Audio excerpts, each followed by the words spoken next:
However, the sunlight didn't. What did happen was that the famous disk-whirled sunlight, which as has already been indicated travels very slowly through the disk's powerful magical field, sloshed gently over the lands around the rim and began its soft, silent battle against the retreating armies of the night. It poured like molten gold. Not precisely, of course. Trees didn't burst into flame, people didn't suddenly become very rich and extremely dead, and the seas didn't flash into steam. A better simile, in fact, would be not like molten gold, across the sleeping landscape, bright, clean, and above all, slow. Helena didn't hesitate. With great presence of mind, she ran to the edge of old Grandad's bottom lip and jumped, rolling as she hit the earth. The men followed her, cursing as they landed among the debris. Like a fat man trying to do press-ups, the old troll pushed himself upwards. This wasn't apparent from where the prisoners were lying. All they knew was that the floor kept rolling under them, and that there was a lot of noise going on, most of it unpleasant. Weems grabbed Gansia's arm. "It's a earthquake," he said. "Let's get out of here." "Not without the gold," said Gansia. "What? The gold, the gold! Man, we could be as rich as creosote." Weems might have had a room-temperature IQ, but he knew idiocy when he saw it. Gansia's eyes gleamed more than gold, and he appeared to be staring at Weems's left ear. Weems looked desperately at the luggage. It was still open, invitingly, which was odd. You'd have thought all the shaking would have slammed the lid shut. "We'd never carry it," he suggested. "It's too heavy," he added. "Well, damn well carry some of it," shouted Gansia, and leapt towards the chest as the floor shook again. The lid snapped shut. Gansia vanished. And just in case Weems thought it was accidental, the luggage's lid snapped open again, just for a second, and a large tongue as red as mahogany licked across the broad teeth as white as sycamore. Then it slammed shut again. To Weems's further horror, hundreds of little legs extruded from the underside of the box. It rose very deliberately, and carefully arranging its feet, shuffled around to face him. There was a particularly malevolent look about its keyhole.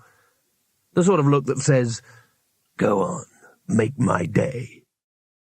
He backed away and looked imploringly at Two-Flower. "I think it might be a good idea if you untied us," suggested Two-Flower. "It's really quite friendly once it gets to know you." Licking his lips nervously, Weems drew his knife.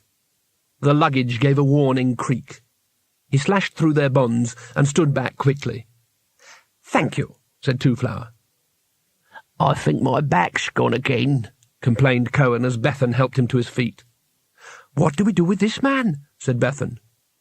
"We take his knife and tell him to bugger off," said Cohen. "Right?" "Yes, sir. Thank you, sir," said Weems, and bolted towards the cave mouth. For a moment he was outlined against the grey pre-dawn sky, and then he vanished. There was a distant cry of, "Ah!"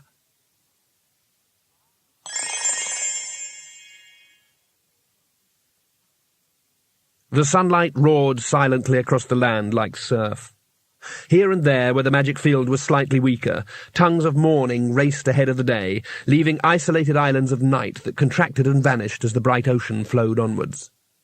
The uplands around the vortex plains stood out ahead of the advancing tide like a great grey ship. It is possible to stab a troll, but the technique takes practice, and no one ever gets a chance to practice more than once. Herena's men saw the trolls loom out of the darkness like very solid ghosts. Blades shattered as they hit silica skins. There were one or two brief, flat screams, and then nothing more but shouts far away in the forest, as they put as much distance as they could between themselves and the avenging earth.